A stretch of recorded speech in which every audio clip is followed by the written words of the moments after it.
There are fast cars, and then there are the ones no one expects to be. Long cars, heavy, built, in theory, to carry family, groceries, luggage. Cars that, at first glance, shouldn't have anything special about them. But this is where everything changes. Because in a time when muscle cars dominated the streets, some manufacturers did something unusual. They took that same concept of raw power and hid it in the least logical place possible. Wagons. We're talking about massive engines, big blocks, setups that, in many cases, were the most powerful available, and some of them were quick enough to make cars that should have beaten them uncomfortable. 1969 Dodge Coronet. This car didn't look fast, and that was its biggest advantage, because at first glance, it's exactly what you'd expect from a late 60s wagon. Long, simple, completely family-oriented, straight lines, understated design, nothing that suggests anything special. A car built to carry people, not to race. But this is where everything changes, because under the hood, it could hide something completely different. Not just a V8, but the 440 Magnum, one of Mopar's biggest and most respected engines of the time. We're talking about around 375 horsepower, with a level of torque that simply didn't make sense in a car like this. And that transforms the entire experience, because this wasn't a light car, it wasn't agile, but when you pressed the accelerator, the response was immediate, strong, direct, almost unexpected. It didn't launch like a pure muscle car, but it had something just as important: constant pull, the kind that doesn't stop. And here's the contrast that defines the entire video. While muscle cars made it clear what they were from the very first second, this one didn't. This one deceived you. It looked slow, it looked heavy, it looked boring, until it wasn't. And there's a detail that makes it even more interesting. At the time, this kind of setup wasn't common. Most wagons came with much calmer engines, focused on economy and durability. But if you checked the right option box, you ended up with something completely different. A family car, with the heart of a muscle car. 1972 Ford Torino. It looked slow, and there was no reason to think otherwise. Big, long, heavy, with that early 70s design, more solid, less aggressive, more focused on comfort than anything else. At first glance, it was exactly what you'd expect from a wagon, but this is where the illusion begins, because under the hood, it could carry something completely out of place. The 429 Cobra Jet V8, one of the most serious engines Ford had at the time. Official numbers around 370 horsepower, but with massive torque, the kind that moves the car effortlessly, regardless of its weight. And in a wagon like this, it made no logical sense, because this wasn't a small car, it wasn't light, and yet, when it accelerated, you felt it. It wasn't a violent explosion, it was something heavier, more forceful, like the car simply pushed everything out of its way, and that made it dangerous, in its own way. Because no one expected that behavior, no one looked at a Torino wagon and thought about performance, and that's the contrast. A completely family-focused appearance, paired with one of the biggest engines available. There's an important detail that helps explain it.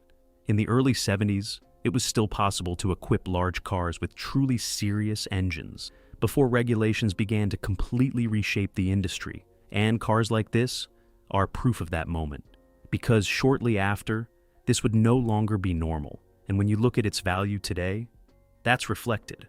A Ford Torino wagon with a 429 engine in good condition typically ranges between $18,000 and $35,000, depending on originality and condition.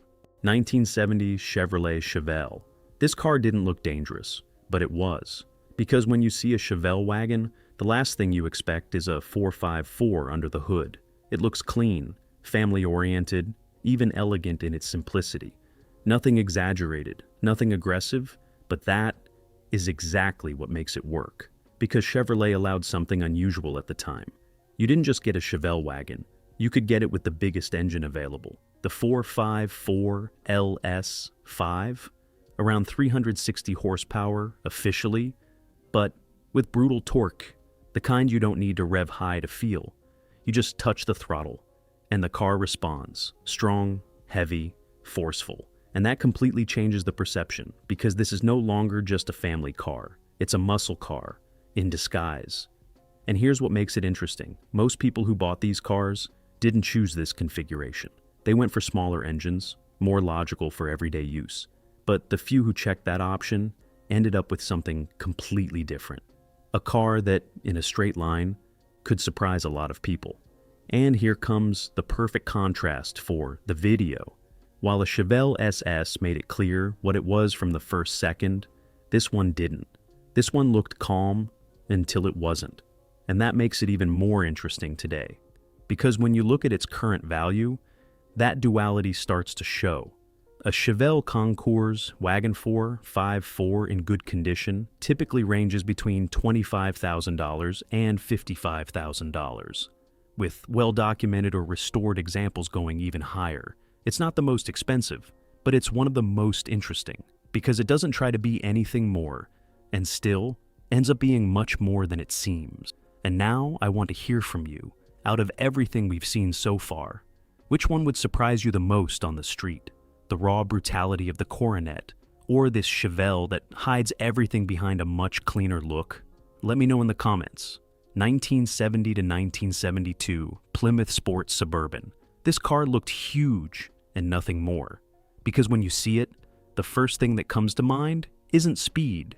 It's size, long, heavy, with that typical Mopar design of the era, completely focused on space and presence. There was nothing about it that suggested performance, but that doesn't tell the full story, because under the hood, it could hide something much more serious. Most people stuck with calmer engines, but those who checked the right option ended up with the 383 V8, and in some cases, even the 440. And that's where everything changes, because we're talking about engines already used in muscle cars, placed inside a wagon that looked like it was built only for family duty. Around 330 horsepower in the 383, and similar or higher figures in the 440. But what really matters here isn't just horsepower, it's torque, the kind that moves the car effortlessly, the kind that pushes even when you don't expect it. And in a car this size, you feel it. It wasn't fast in the traditional sense, but it was forceful. You pressed the accelerator, and the car simply responded. No drama, no warning, no need to look aggressive. And that's the contrast, because this car doesn't deceive by being subtle, it deceives by being logical. Everything about it says, I'm slow, but it's not as slow as it should be. There's an interesting detail here. Plymouth didn't design this car with performance in mind, but by allowing these engine options, they unintentionally created something that today fits perfectly into the sleeper concept. Something that wasn't planned, but worked anyway. And when you look at its value today, that reflects it. A Plymouth Sport Suburban with a 383 or 440 in good condition typically ranges between $15,000 and $35,000, depending on condition and configuration. 1970 to 1974 Pontiac Catalina Safari. This car didn't look special. And that's exactly the problem, because the Catalina Safari went completely unnoticed. Simple lines, massive proportions, and that typical American wagon look that didn't try to stand out. It was just another family car, or at least that's how it seemed. But Pontiac, at that time, had a different mindset. It wasn't just about comfort, it was also about character. And that was hidden where almost no one looked, the 455 V8. It wasn't an engine built to impress on paper. In fact, its official rating was around 300 horsepower in the early years, dropping later due to regulations. But that's not what matters here. It's how the car moved, because this wasn't a car that needed explosive acceleration to impress. It was a car that moved with authority, the kind that doesn't seem rushed, but never falls behind. On the highway, that's where it truly showed its character. Steady speeds, surprising stability for its size, and a feeling that it always had more to give. It wasn't explosive, it was dominant. And that's what makes it different in this list. Because here, we're not talking about a car that surprises at a stoplight. We're talking about one that, without making noise, could keep up with much more serious machines. And that's the contrast. A completely ordinary appearance, but a mechanical presence you could feel at all times. There's an interesting detail. Pontiac, at the time, was known for adding a more performance-oriented edge to everything it built. Even in family models like this, it wasn't accidental. It was part of its identity within General Motors. And this car proves it. When you look at its value today, that logic still applies. A well-preserved Catalina safari wagon, 455, typically ranges between $18,000 and $40,000, with cleaner examples going a bit higher. And now, I want to ask you something. If you had to pick one to drive every day, would you go with this Catalina, comfortable and quietly capable? Or would you prefer something more obvious and aggressive from the ones we've seen before? I want to see what kind of car you'd choose. 1973. Buick Estate Wagon. This car didn't look fast. It didn't even seem like it was trying to be, because everything about it communicated something else. Luxury, smoothness, massive size, that typical 70s Buick character that prioritized comfort above everything. This was a car for traveling, not for racing, but that wasn't the full story, because Buick had a very particular philosophy. It didn't need to be aggressive like Pontiac, or extreme like Chevrolet, but it knew how to build cars that felt powerful. And here, it did it in a different way. The 455 V8, one of the biggest engines of the era, but tuned in a much more refined way. It wasn't chasing impressive numbers. It was chasing something else. Smooth delivery, continuous power, effortless movement. This wasn't a car that hit you all at once. It was a car that seemed to glide, but faster and faster. And that's what makes it interesting, because the feeling didn't come from an explosion of power. It came from how everything happened without drama. You pressed the accelerator, and the car simply moved forward, faster and faster, without making you fully realize what it was doing. And that's what made it deceptive, because from the outside, it still looked slow. It still looked heavy. It still looked like just another family car. But on the highway, especially at steady speeds, it showed something different. It didn't need to prove anything, but it never fell behind either. There's a key detail here. Buick was one of the brands that leaned hardest into the balance between luxury and silent performance. It didn't want the car to feel fast. It wanted it to be fast, without making a scene. And this estate wagon is exactly that. And when you look at its value today, that's reflected too. A well-preserved Buick estate wagon typically ranges between $15,000 and $35,000, depending on condition and originality. 1987 Chevrolet Caprice. This car actually looked slow, and for the first time, it wasn't just an impression, because after everything we've seen so far, massive engines, absurd numbers, decades where performance was everywhere, this Caprice feels different, more restrained, more rational, more modern. But that's exactly what makes it interesting. Because even though it doesn't play in the same league as the 70s giants, it's still not what it seems. By the late 80s, everything had changed. Regulations, emissions, fuel economy. Engines were no longer what they used to be. And yet, Chevrolet was still offering a V8, the 305, around 170 to 190 horsepower, depending on the setup. Numbers that don't impress on paper, but serve a different purpose here. Because this is no longer about brute force, it's about balance. This Caprice doesn't try to be fast, it tries to be enough, and it achieves that in a very particular way. Because in real-world driving, in the city, on the highway, the car feels more agile than its size suggests, lighter in its behavior, easier to handle. It doesn't surprise you with what it does, it surprises you with what you didn't expect it to do. And that puts it in a different category within this video. Because this isn't a sleeper hiding a monster. It's a sleeper that breaks modern expectations. Everything about it says, this is heavy, slow, and boring. But it's not as much as you think. There's an interesting detail that helps explain it. These cars were used for years as official vehicles, taxis, family haulers, because they were reliable, comfortable, and capable enough for any situation. And that's the key. They didn't need to stand out. They just needed to work well. And when you look at their value today, that's reflected. A late 80s Caprice estate wagon typically ranges between $8,000 and $20,000, with very clean examples going a bit higher. It's not the most powerful. It's not the most impressive. But it's one of the best examples of how everything changed, because this car no longer tries to hide power. It tries to redefine what you expect from it. And in that, it works perfectly. 1991, Oldsmobile Custom Cruiser. This car felt like the end of an era. And in many ways, it was. Because when you look at this custom cruiser, you're no longer seeing the excess of the 70s or the transition of the 80s. You're seeing the last attempt to keep an idea alive, one that was already fading away.